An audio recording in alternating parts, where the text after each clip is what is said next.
Bonjour, bonsoir, abonnez-nous sur la VRTV World. Ils ont homme de 125 minutes de lit à Kambi, Balobi, la Sankouraise. L'actualité nous oblige parce que toujours comprendre, Mbutu, côté na Mamouanzambe, Mbutu, vraiment, Balobi, toujours comprendre sous pasteur Nabisoté, Bunomo Boté, Abisso, pardon, Bozoté, Abisso, réconciliation, mais tout le monde à faire, Moussou se bimé à part Marambo, tout le monde à RC, Kabouan, tout le monde avec général Angam Moussou, Azaki Liboso, pasteur Sony Kafuta, Aki Nangambu, tout le monde peut de dos Kamba, peut Azam Pandia, pasteur Kankenza, mais après, les Kamouan, tu comprends, t'es pasteur Sony Kafuta, à Keko, mais Mamouninga, n'est pasteur Baolimo Balombe, Mapasa, na justice, n'a pas qui n'a pas quelqu'un moi les Kabongote, na Ninga qui va tout partager et le monde va pasteur au bazar plateau Nangayo, n'a pas ça va remonter, mon corps à se présenter. Bonjour. Oui, bonjour, Maman Doli, pasteur Nixon, pasteur dans l'église Tremplin, dans Massina, sans fil. Okay. Bonjour, pasteur EP s'est présenté à la vision sur VRTV World. Bonjour, Maman Doli à Kambi, moi c'est le pasteur Nick Kouziba, l'appelé pasteur de l'église Tremplin, à sans fil. Merci. Ok, merci. Monique s'est présenté, pasteur Nick, toujours ambassade le Tremplin à sans fil, là au CPT, pasteur Nick Kouziba, pasteur, il y a les Tremplins par rapport à l'Ikamo Monique, auto Monique sur que pasteur Sony Kafuta a memi Moninga naye na justice pasteur Baolimo et ça libinonde Nico Kalikamo mona likambo ba nzambe ba korosola entre bango ba bongisi pe ne bible koma mais to moni comme likambo ba pasteur ba ngome ba na justice bon sko biso bandimi so ba sa biso likambo to kokende pe ka la justice parce que to copier kara o ba ngoma zali to sande. Ouais, merci Mamadoli, je pense que Eza Makambo Sony na télé to fait na plateau à tout bien mais et ça biso pas si mingi parce que église de réveil tant tout le monde l'église de réveil tout le monde même nous autres tant tout comme Makambo Boué ça fait très mal ningi au bien tout l'andion par les médias que l'évêque évêque général ou bien évêque général Sony Kafuta oui responsable à RC elle me soutient parce que comme l'église on comme Makambo belé donc il y a fundi de goma pas ça en tout cas la première des choses dans la caméra parce que Naïbi que Mapasa c'est vraiment un proche. Il y a Sony Kafuta, mais vous voyez pour des raisons peu évidentes, Bafundani et ça la passe mingi. Et ça Sony na biso église rêve. Ça makambo même tous les fois na plateau tout belango mais ça makambo le belango et ça la passe mingi parce que image na biso basala nzambe vraiment et baby makasi Mamadoli. Donc, pasteur Nick, par rapport à l'Ikambo, il y a bien on est comme on a évêque général Sony Kafuta Akefunda, papa Abisoma passe à Baolim. Vraiment, on a bien on a pas si mingi. On a bazali ba papa au batali sibiso makambo na nzambe. Mais tant que makambo est commis et tungisi mili mon abiso penza ce que tu as dans émission c'est par rapport yango et si mili mon abiso to yebi penza de personnellement na yoki mais na yebi penza fond ali kambo yango tendenge et sengaki et comme que moto na nzambe Sony Kafuta afunda oyaye moninga mapasa ba olimo ma pour ngai na yebi telo que c'est passé pour bafunda na mais sali kaka passe pour quelque part bible bisarabiso soza ali kambo na ndeko na yo benga mosusu boya bo fanda bo solola et bon beba ne ko en finir li kambo yango lokola na yebi vraiment mais elle fait que baki ko fundana yango vraiment salinga passe na CP di penza na comportement wanate. OK pasteur Nick sont ba CP na comportement wanate attend que ba pasteur beaucoup que le ba et pour comme magiciste il fallait pasteur Sony Kafuta asa neni bible le ba nini par rapport à makambo wana et komaté parce que les années tu exposer église vraiment comme que ne va kochiter to yebaté parce que ba tunyo ba comme ba kara mabanga ko église ba pasteur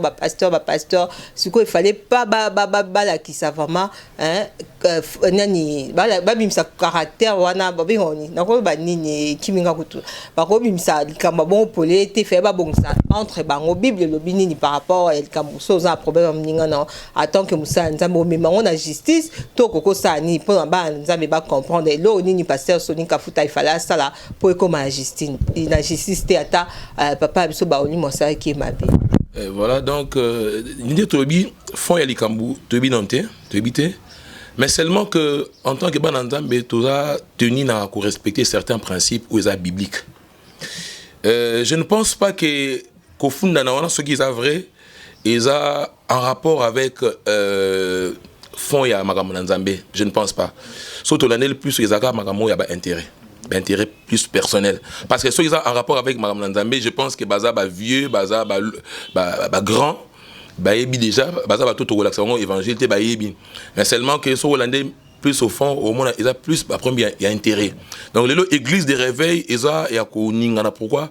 Parce que nous avons pris l'intérêt de Dieu, tout privilégier plus l'intérêt personnel. Voilà. Lorsque l'intérêt personnel est menacé, on peut toujours à toute fois qu'on la justice. Voilà. Ok, pasteur Nikio le binde par rapport à l'intérêt pasteur Nixon bien comme intérêt na bango moko on est ba même en justice ba bosan que baza ba tunanzamba ta boza ba intérêt na bino au mon avantage na koko ça ni en tant que pasteur pour obébisa image ya église te aux vraiment au batu na bakenda kozwa ba problème na ba même ba fardeau parce que muto na problème à une église mais quoi au monde à une église en haut bino mo bo l'accepter pardon te bo l'accepter soit morte. Oui, le pasteur Nixon que je respecte mieux, Albiza par rapport à l'intérêt personnel, les autres là que moto Alinga a tiré rideau un peu de ce côté. Mais c'est que moi je sais, étant que des hommes de Dieu, l'intérêt personnel est bien, oui, mais ils ont salir d'église. Ils ont bien, Olingi Ozala, Olingi, Mutasimba yote ya kwanza yote ya gogola yote. Mais total a kembingi le kola baton baza ba kambi ba mema déjà etonga il fallait qu'il paye babi mabongo te. Et c'est que là qui va zonga na mwasima. Et le rekamu isaka kaka biblio tote yaka. Biblio bikete yesu abisi batuke. Soki ba betio mbata. C'est par rapport aussi aux intérêts. Ba betio mbata tam sona likambo yo yebite tam soza na raison. Kola biso kozongi sate. Et c'est que là que loko esalema na kat na ba vieux. Que moko zonga mwasima. Alimbisa ata kone so bi papa limbisa bango pa oba osala ba yebite par rapport et ba intérêt na bango fallait que moninga mususu amekampe komi kitisa po bolumbo ebimi na église eza penza moi pas si mingi intérêt personnel yango talande et église libanda eza pasi po na ngala senga kiete moko na bango po to kosenga na bango nyonso te moko na bango ozo sentir que molimo na nzambe eza lisusu kati na ye azonga kaka moi sima po soigner vraiment image église po na ngala ko babongo. OK, pasteur Nikabi entre ba pasteur ozo sentir que molimo na nzambe eza kati na ye azonga rasima po bible lobi so ba betio mbata litama o pesi pe litama me batalio ba pesa lisu litama na te pasteur Nixon ezani ezani to comprendre to mi tina rate église coup sur coup to comprendre. Bon eza parabole ne madoli to kutana ngomingité mais le mot n'a le plus awa eza par rapport ya likambo et salami. Lorsque nous lisons la Bible dans Matthieu chapitre 5 verset 23, Bible dit lorsque tu vas donner ton offrande à Dieu et que aussi souvenir que quelqu'un a un problème contre toi. Ça c'est très important Balanzambe. Tu vas donner ton offrande. Offrande c'est pas simplement bon, même la prière c'est aussi une offrande. Lorsque tu vas prier, tu vas donner l'offrande. Remarquez que quelqu'un a un problème contre toi, Bibi, laisse l'offrande, va chercher ton frère et réconcilier naé. C'est important. Je me pose des questions dans un moment où ça. Même du côté d'Yandeko Soni, même du côté d'Yandeko Mapasa. Est-ce que verset Oyo, Babosani Yangoto, Izandengeni. Moi, je pense que il y a réconciliation exacte. Maman Doli, ce qui est massi à Tikaki Lola, Ayaki Awa, parce qu'après la chute de l'homme, il y a eu cassure entre l'homme et Dieu et entre l'homme et l'homme. Il y a autant au monde, meurtre et liboso, koboma liboso, et il y a entre les frères d'une même famille. Après que relation à Moutnan Zambé et Katani. Donc, mais Jésus-Christ a eu premièrement pour réconcilier l'homme avec Dieu et l'homme avec l'homme. Parce que Moutnan Moutou, relation et bébaki. Mais il y a une Bible, c'est clair. Ce qui n'est qu'on a eu vraiment, ton frère a un problème contre toi, n'est pas serré Nikalbaki, il faut te loucailler en privé. Parce que, quelle image auto ça? Est-ce que Pasteur Sony, à côté de Malibosa Église, a été abandonné, a été abandonné, ce qui peut, yo mondimi, aux un problème dans le songolo, qui est la justice. Là, nous sommes en dehors de la parole de Dieu. Bah, papa n'a biso évangile, bah zongela makomi, bah zongela makomi, bah longola bah intérêt personnel, bah zongela makomi, bah te biso makambo, ça makambo, oh, togo yebi sakabango, te ça makambo bah yebi malamu, l'amour du prochain, la réconciliation. C'est pas pour les intérêts à RSC. RSC les loans et yoko panza, même les amis. Monique eza pas si mingi Mama Doli. Ok, RCO panza même ba camarade pasteur Nikoza le ba ça par rapport au pasteur Nixon Lobi. Oui, yakoba ki se kozanga te mama pour likambo zo sala biso pasi. Yakoba ki se za kaka. Bandeko na bi ba papa na biso. Basunga biso. Basunga mosala na Nzambe. Bango baza ba pionnier. naoka papa Sony kolobaka ye na Moussa Nzambe balora ba tracteur ba bulldozer hein amilo babongo il faut naoka ye ke basali musala ba yibaka bango tato tiki yo na ba yiba pine na hote donc pour dire que on va poser et kotika la kako izali donc ce qu'on a minute yo etonga ezoko kende mabe pour ngai nazoko mona eloko yo pe le diable a profité pe mingi pe les diables zanakati. Eh, Maman Doli Tokozon dans la Bible, Tokomona que na temple à Jérusalem, Satan na yesu batele maka. Satan na yesu batele bi bango mi balé na kat na temple. Et là quoi il faut passer dans Nzambe ba comprendre ngo. Na moment oyo deux personnes dans l'église. Le diable a joué l'église et Jésus a joué l'église. Et là quoi ils ont ça la sonne. RC ezaka ba interro personnel pasteur alobi nyon so ndenge ba parti à pouvoir. Ni bazolinga kotoba benda na nyon son temps bozo welela oko sentir que le quoi intérêt personnel les alliés ezaka gloire éphémère na mbongo tant au besoin yango c'est que Yesu akokoya tant Yesu akokoya c'est le diable qui va gagner. Donc on senga ba comprendre que moment où bazo retraverser le diable azako sala sous makasi à récupérer l'église. Donc on senga ba père penda ba sunga biso parce que ba père ceux qui si ba bébé ici exemple oyo makambo oyo et que kotika même rancune entre bana ba olimo na bana soni bango ba monika bango ba papa ba bundani mais yeba que kotika là vous savez motoloko la David ba tomo ba sala mabe mais na sima David a akende abisi mona na abi Salomon tala bato mosusu na mesa na yo bazala raté alléluia. Donc eza bongo bien aimé yango na osenga ke Nzambe asunga ba papa na biso bazonga penza na kat na nzela enfin que conflit oyo e comme na biso banaté deux camps les pasteurs a dit que deux camps on a et ça la propreté ti comme ba trois camps pour ne basi ba beni ko kabona boy ko ba okende so kuna pe zo jupe intérêt de ba ba kabona kaka vraiment on a ko ba kisende yango wana. OK pasteur Nick alobi que Satan télémi hein ben kuna pe susu Nzambe pe a télémi et ça vraiment bien té hein comme on a que bazo we la église comme benda na côté musu Satan peut diable déjà pas télémi azoluka ba ama Nzambe ba bunga ba se disperser attend que ba pasteur hein beaucoup ça nini pendant que va ne zobeta l'église que a dispersé bandimi et beta vraiment l'église te pendant bana Nzambe ba toujours affermi na makambo Nzambe po mambo zo ça ma bela ba amezo ezo kende so amora bungi na lola vraiment za pasi so agmo muta gagner amon na lola fête ça marasko ba amo ba gagner na pasi ba komo kende ka dans le vide na maramka pour na ba intérêt parce que nous sommes yoko lo bani. Je crois que vous êtes clair dans malba oyo zoloba conflit oyo mutozo gagner ils a plus le diable parce que ba Nzambe bazo pengwa il faut pas comprendre ngo ils ont mal monter dans réseaux sociaux tout tanga papa Sony afundi ma passa pona nga en tout cas ekolekela ngai nakomi ko mabageno fin du monde ngo ils a vrai parce qu'un frère va haïr un autre. Ma de la Bible le dit quelque part si quelqu'un n'aime pas son frère il peut pas dire qu'il aime Dieu so mutalingi ndekonete il o aomona bon Nzambe o aomona te ba alingi ndenge nini eloko na betaka sete mingi na église de réveil et pas ba ene na biso bazanga humilité sans sa humilité sans ya komi kitisa vraiment eloko wana soki ba lati eloko wana je pense que likambo est aussi là na ba seconde komi kitisa Bible dit si tu te rappelles que un frère a un problème contre toi vas-y madoli pour kende il faut être humble pour kende faut être humble OK oluki bo se réconcilier so boyo kanité appeler une troisième personne. Maman Doli nous devons rester dans le principe biblique en dehors ya eloko yo nzela musu ya kobongisa ezate ba mikitisa ngambo moko ngambo kuna ba mikitisa si c'est réellement eza pour l'intérêt Nzambe basalango mais c'est pour l'intérêt Nzambe te nga eka musanga te parce que depuis kaka makambu ya Seni et Bimi l'église de réveil eza chambardé n'est pasteur Nick Albiango Satan télémi aujourd'hui maintenant la politique est comme comprimer l'église hein ba papa na biso bino boté biso évangile bon revenir à raison bon revenir à bon sens s'il vous plaît.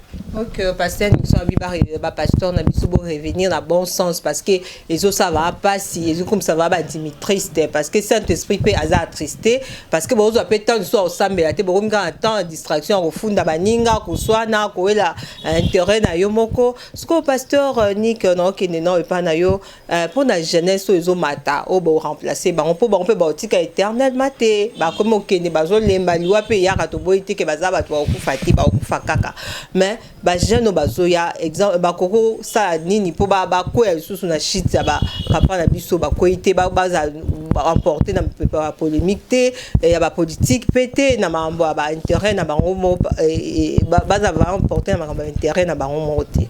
Merci Mama Doli pour la biso mutozo koya na o baza koya sima na ko beloko moko kozala très capital que totala nanya benga biso na musala. Oui, soki kolo abenga na musala demeurer vraiment na kat na musala. Donc dans le barango que référence il y a solo biso to kolanda. Yesu azala modèle pour natina na biso. Talo makambo ekomi eza makambo soni turubanga. Mais soki biso to zongi que Jésus azala modèle pour natina na biso et kozala loko moka malamu yango nde ko sunga biso ba makambo ezala te.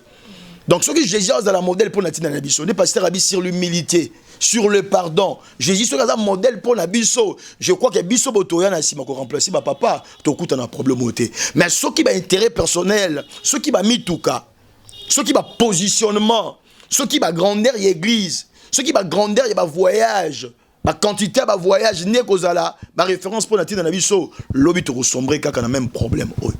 Donc pour Nangaï, que Jésus a la référence, Jésus a la modèle, Jésus a la chemin. Parce qu'il a dit que je suis le chemin. Dans ce Rolanda Nzela Yesu, toko kona bloko aboité. Pendant bakisa, et le remoro Mama Doli, et le resali passe des pasteurs abi que ayoki passe pour baké ko funda papa Sonic a futa fundi ba olimo. Nami tuni. Si ko pasteur ni so ba jusqu'au dossier on va passer na boko nan. Dossier yanganga nzambe, yanganga nzambe. Un païen Jérébiso. C'est un païen qui va dire toi tu as mal fait. C'est un païen qui va dire toi tu as mal agi. T'as la place Tokiti. T'as la place Tokiti. T'as la place Tokiti. Donc pour l'anglais dans l'ingaba appliquer ta méthode à Jésus. Devant Caïphe, devant les Sanhédrins, Jésus a gardé silence. Pour l'anglais je crois que yangoana. C'est ni Kabi a préféré garder ta silence parce que ba même dossier ngo nganga nzambe nous t'avons jugé on a ni païen ce qu'on païen o a bible te bino moto bible bo gagner ba ame be na ba tate boton di sa ba stade mbala bo sala ba miracle belé bo me su cop pas païen bo pe sa païen bon vraiment ça va pas passer parce que ni to go ba tsamwa liloba. Oui, par rapport ya kaka ndengo ou interpeller la génération montante ngai esilo que sala ngai esengo mingi eza que tango batu o bazoya na sima baotala bato baza liboso batala ka mingi bango malamu obi pourquoi nzambe achaki Samuel na afanzaki na temple zaki pour Samuel ayotala les erreurs ou zaki na vie sacrificateur Eli biso yo la génération montante en tout cas tokuya na barrière oté en tout cas bisika ba ene na biso ba koyi na barrière to sala très attention barrière na bango to beta maboko te ba vie ba koyi non te mais ça une interpellation et ben na biso. Certes, Jésus-Christ doit être notre modèle, mais nous devons aussi savoir que l'apôtre Paul, quelque part, a dit soyez mes imitateurs autant que je suis imitateur de Jésus. C'est-à-dire que, biso pe photo mekola rabango, mais to mekola nini? Photo mekola oya malamu, oya mabe wana penda, to boya yango. C'est pourquoi dans la génération montante, ba erreur, ya ba ene na biso, tout ça là, très attention. Une génération s'en va, une autre vient, mais la génération qui vient doit faire très attention par rapport aux erreurs oyo ba ene ba salaki. Ok, pasteur Nixon a fait Toli. Pasteur Nixon, est-ce que ça peut arriver que pasteur Sony pas qui retire plainte message me vous relancer na pasteur Sony parce que les gens ont peut tarder. Ba retirer un peu plainte. Oui. En tout cas, Madoli a posé une très bonne question. Ça ne peut pas arriver même maintenant là. Ils ont un peu faiblesse à qu'elle retire binon simplement tant que c'est moi kanda et minga ndonga yaka to bongisa. Mais et là qu'on a moni et ça la matière pourquoi? Parce que pasteur Baolino azana elle ou Isaiah Sonic Kafuta elle msona na ko monango économique très difficile. Et très difficile en tant que païen, ce aux païens, aux pasteurs et puis pardon amour du prochain. Madoli, est-ce que pasteur Sony a un Saint-Esprit? A un Saint-Esprit. Tant on va poser acte, je pense que la Bible dit ceux qui sont conduits par l'Esprit de Dieu sont vraiment fils de Dieu. Est-ce que Saint-Esprit a-t-il à poser acte là? Je dirais non. Mais seulement que maintenant, dans Sengaï, il y a la voix du Saint-Esprit. La voix du Saint-Esprit, Dieu peut nous parler tantôt d'une manière et tantôt d'une autre. Non, à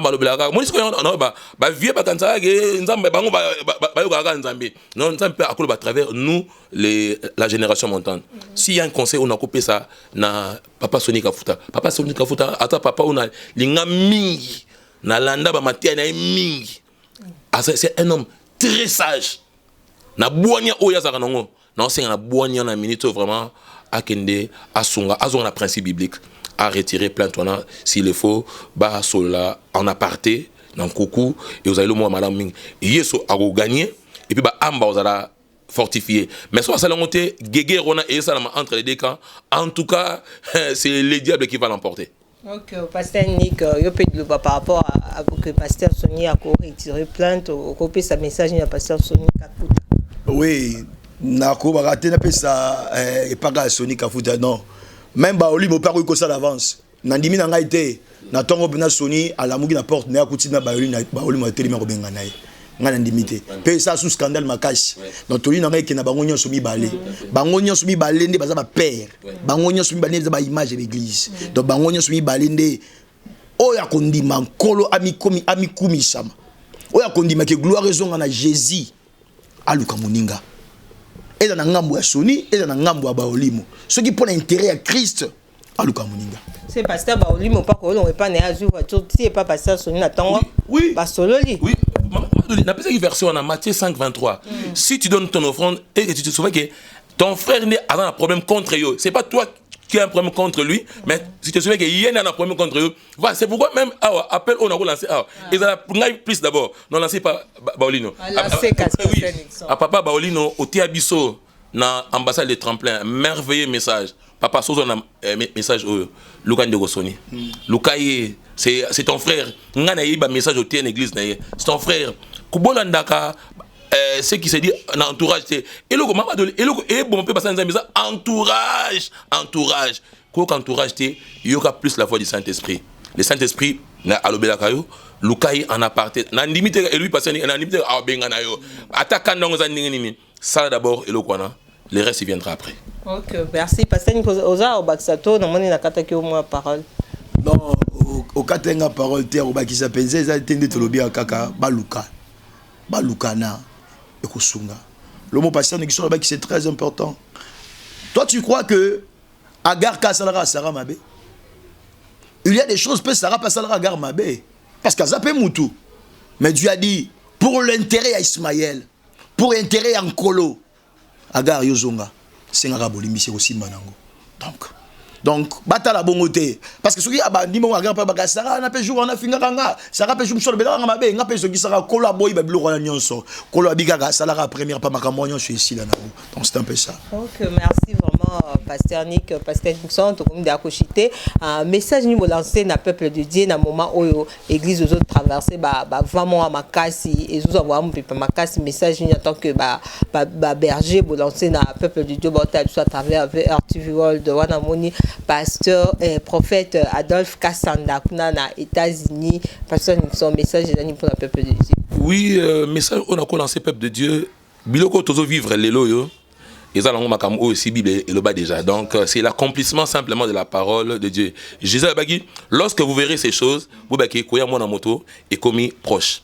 Église, Bananzambe, vous allez fortifier, vous allez vigilant. Le diable est à rodé, il rôde tout autour de nous, sachant qu'il a peu de temps. Diable, il essaie à s'infiltrer une église. Ça, je vous dis déjà, à s'infiltrer une église. Bible dit quelque part aussi, on frappera les bergers. On frappera les bergers et les troupeaux vont se disperser. Le problème, il y a Satan actuellement. Alingi a frappé les leaders pour que les troupeaux Bible dit, tozo ignorer les desseins diabetes. Il est très malin à frapper déjà les leaders de l'église pour que bino panzana. Confus il y a pasteur beaucoup tangoté. Nazo lancé bino, confie beaucoup tangoté, ne dites rien du mal contre nos pasteurs, priez pour eux.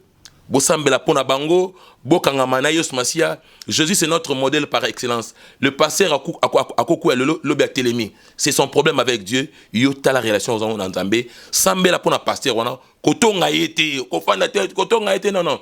Armée de l'Éternel, Église ya pasteur Baoulino Kombo na habité, na sengi bino bonde la pour la basa nzambe na bino. Satan a s'infiltré dans l'église, alinga panza armée de l'Éternel, alinga panza l'église des réveils du Congo, alinga panza l'église corps du Christ. To timbeli ba jenaye en resirté. Nous prions pour les hommes de Dieu, nous prions pour l'église pour que l'église ait un bon moko. L'unité de l'église, c'est que nous recherchons. Merci, pasteur Nick, message peuple de Dieu, dans un moment difficile. Donc, rejoindre pasteur Nixon dans Malobanae, ici à Lobby, que le diable a ébi makanisi. La Bible, le Bible qui est en on a souka tout le monde a Bible ronyonso. Nzambe asunga biso, bilenge to lembate, bana nzambe to lembate. Totala ngongo kolo baki ke komi kobelema. To sala makasi. To sala makasi ya kopusa na lisusu. To bakisa mafuta na baminda na biso, to longo la pongi. To longo la pongi. Parce que moi, je suis komi ma tolongo la pongi. Pe ya makasi ezali sur le sacré, ne pasteur Nixon lobiawa. To kotate na kat na bitumba ya papa, po te biso bana to zo bilakeli mabe.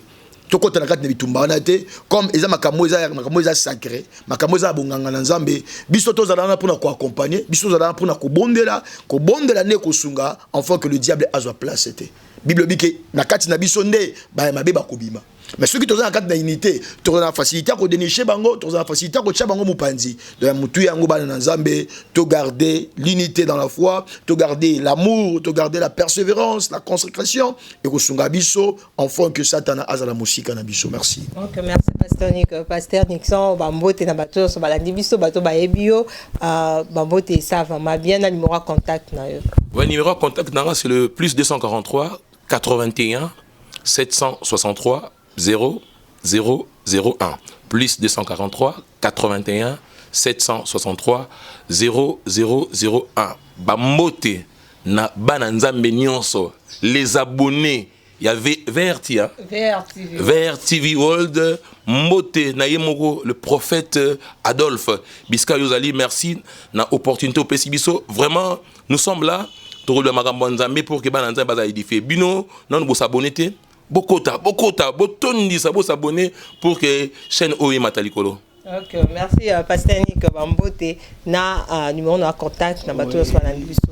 Numéro nanga 0900 180 780 bambote nanga mingi na bana nzambe de boto nzamba lobi parce que biso nyonso to kabola bambote te bambote za biso nyonso bana nzambe bambote na bino mingi bambote na bino mingi na papa Adolphe apesi biso occasion kuta Mamadoli l'ingénieur na biso merci vraiment bambote mingi penza bo s'abonner ne moto nzamba bo s'abonner to lingi chaîne Oemata parce que ezolo bela bo solo na mona ngo balingaka mingi makambo buzo bani ba sabonaka parce que yango ne ko bebisa ya bosolo mo o s'abonner noté o ta la biso me rondima to s'abonner to koleka biso mais na lingi tant qu'un enfant de Dieu s'abonner enfant que chaîne Oemata ko zala malamu mingi penza. OK merci wana pesi mbote na portrait Flori wana bengi père spirituel nanga na moni pasteur nanga vraiment o encadrang spirituellement portrait Flori pasteur Nixon merci na pasteur Nixon merci na pasteur Nick parce que ba disposer tant na bango ba d'ailleurs ça la mais ba dimi vraiment les émissions pour édifier le peuple de Dieu par rapport à mon peuple à l'église de Dieu.